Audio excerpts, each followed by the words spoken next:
go. Got a couple of things ready and together for our container garden. So this was just a little, I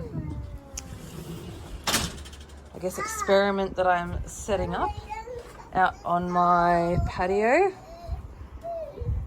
So I have 3 50-centimeter pots that I got from Bunnings, and I also have 4 of the fiberglass stakes from Bunnings as well, and I'll be using 2 pieces of black plastic tubing or hose, as well as some well, I won't be using hose, I'll be using wire that's similar to that wire down there to make an archway up and, let's zoom out a bit more, up and over these here. So we'll have up and over.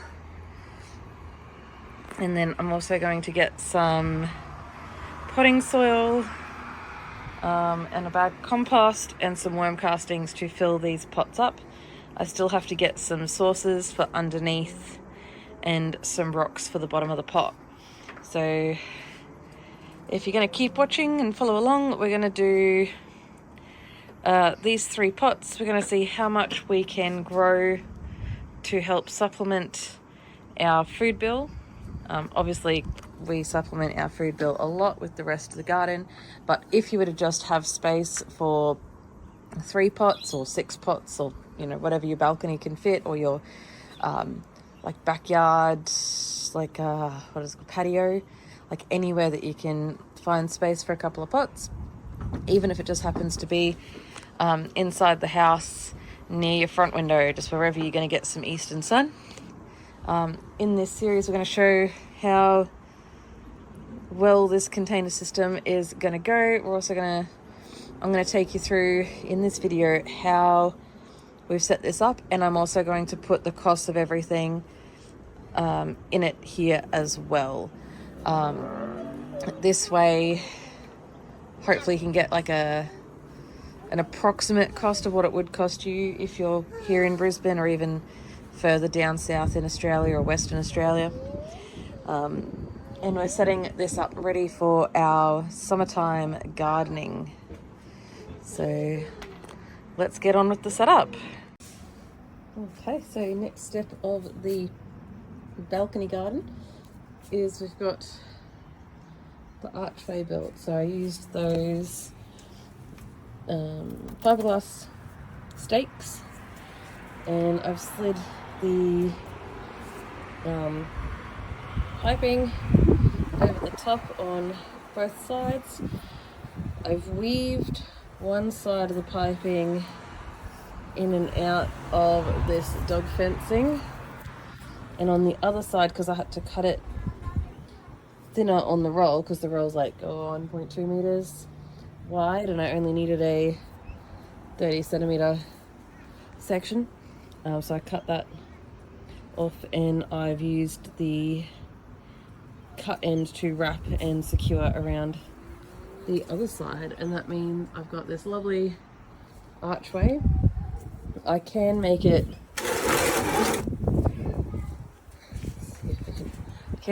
3 wide, but that's quite a narrow archway, so you can do it 3 wide, and probably 3 pots wide is what I mean.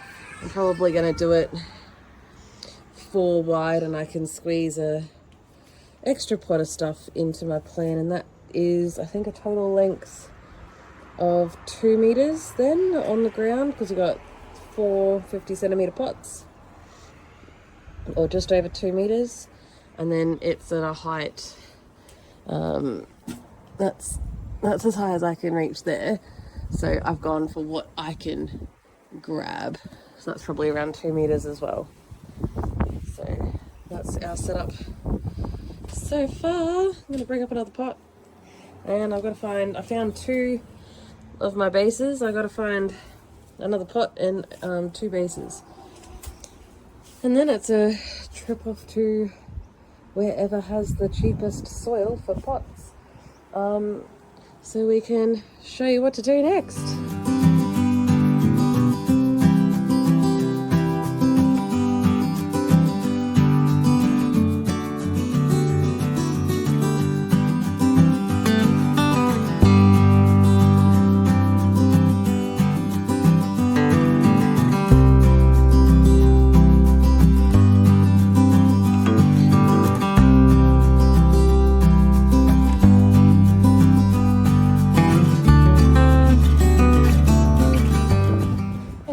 So what we've done is I've gotten some hessian that I had spare lying around. You can use shade cloth or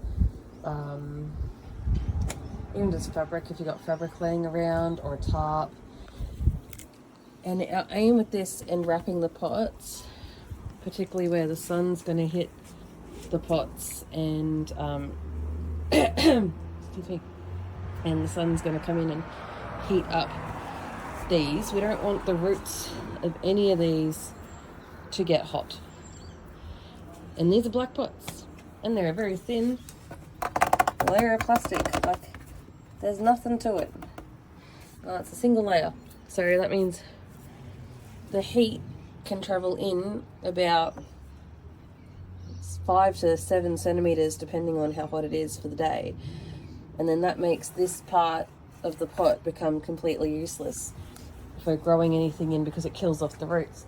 So by having a hot pot, you're basically restricting your plant by about 10 centimeters. So we'd have about a 40 centimeter pot equivalent, even though we've got 50 centimeters worth of space. So to fix that, what we've done is I've got the hessian 4 layers thick to act like shade. And this hessian has, I wonder if I can, so you can see there's an air gap here, possibly, on that hessian. So it's not touching the pot. That's gonna, up you come. That's gonna shade the pot. I could probably see it clearly here. I could have just done this.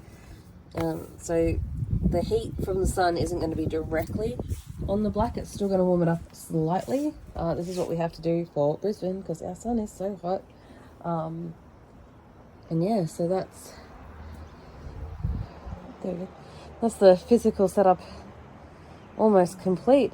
Just missing 2 sources for under here, and obviously the soil and the plants.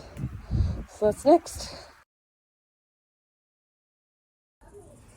Okay, so this is our container garden. Yes, it has moved from our front balcony, which you can kind of see out there. So we moved it to the back balcony, and we are facing west. This is just because with our sunlight, how it's going is the front balcony doesn't get any sun in summer directly, but this back balcony does. So got to really watch out where your sun is when you're doing container growing. If you don't have enough sun, you can purchase I think they're LED or something, garden lights, which help the plants. Just chat with any sort of fish, like aquarium shop, they have grow lights, and you need to get enough light for the plants that you're growing. It can get a little bit pricey, but if you don't have sunlight, that's your best alternative. And you got the light, you know, forever then. And this is our little pot setup. So we've got 4 pots across. They're 50-litre pots. I currently just have 3 saucers. I've got to get a 4th saucer for that one. We've got our hessian still hooked on there because, once again, the sun's coming from the west. We don't want those pots to heat up because they're black. We don't want the soil to get too hot. And we've still got our archway placed in. Now you can do this with 3 pots or 2 pots or 1 pot, but I'm doing it with 4 50-litre pots because this is my little available space. This takes up 2 meters by half a meter, like spacing for these pots on our back balcony. And then sometimes in the morning, this eastern sun hits it first thing in the morning as it sort of comes around here. So they do get a little bit of morning sun, but it's mostly going to be afternoon sun that these will be getting. So yeah, next up, putting some seeds. Okie dokie, so the weather's cooler-ish, so it's only like 30 degrees. And I've saved up some money to get some cheap as potting soil. That stuff is going to go into these. As you can hear, I'm not well today. Thanks to some family members bringing their sick kids to a play date event, and thus making my kids sick. That has then made me sick, so I now can't work until after Christmas, so that's been great. So I'm going to get the cheap potting soil.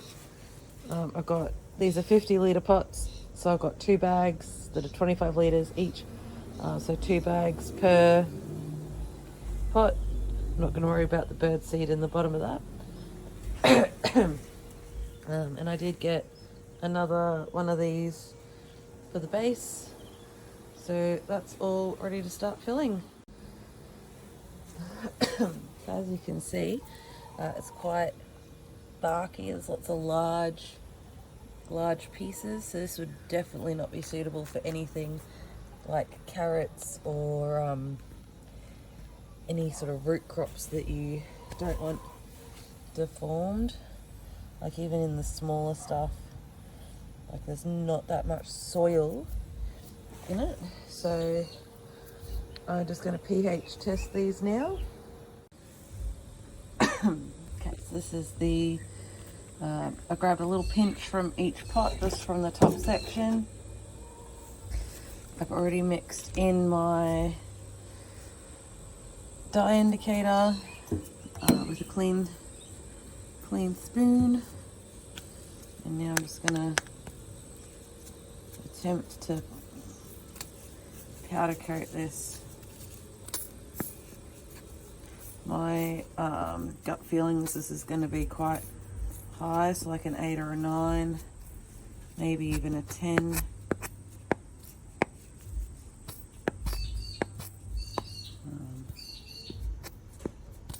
Just because stuff isn't fully composted down.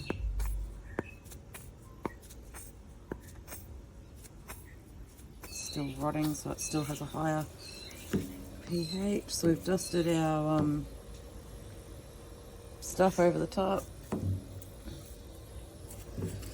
and we're gonna, yeah, there's no way that it's any of these. Yeah, it's looking very much in that 9.5 category. So what I'm going to do with this is I'm going to, because I've still got some room in my pots, as you can see, I have some of my own soil, which is just clay, and it has a pH of 6, I think, from memory. So I'm basically just going to use my native soil, so my clay soil, to top up these pots, and I'll top them up, I don't know, what's that, like 5 centimeters or so. But before I do that, I'm going to put on some rock minerals, and then that first 5 centimeters or whatever I get out of the soil, that's going to support the seeds and seedlings through and give them a little bit of root growth before they hit this higher pH. Now, because it's out of the bags, it's slowed down its composting.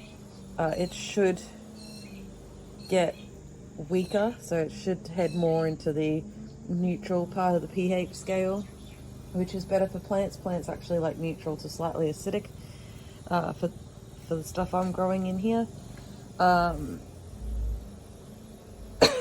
Stuff will still grow, it's just going to be weak and susceptible to disease. But I think each bag was like $4, so 4 eighths doesn't cost that much to top these up. And if I can use stuff that I already have on hand, such as my own soil or like my own dirt basically, that I can top these up with. So yeah, I'm just going to position the trellis in and then I'll top it up. So trellis is in, got our rock minerals just lightly wiggled through the top of that potting mix.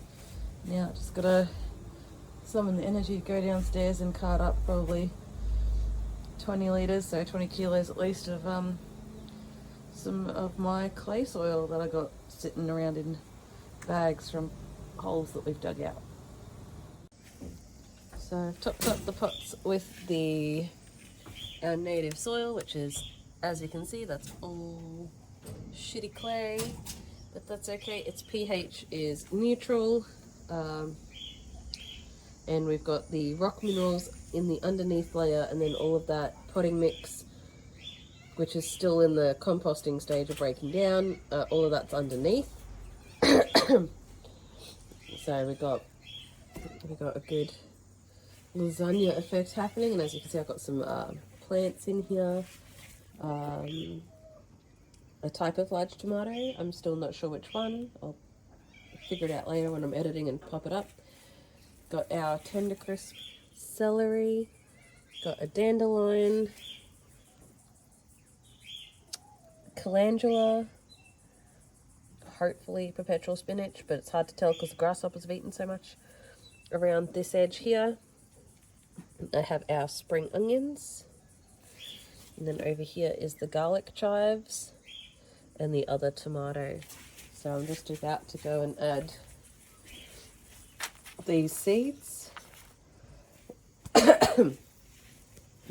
to these pots, and hopefully they will all start growing. So I'll keep you updated on my little container garden little project here. So I've just come out to check, and it's 3 o'clock in the afternoon, and this is the sunlight that they're getting, and they'll get sun until our sun sets at like 6. But judging from this shadow line, they've been in sun for at least an hour so far.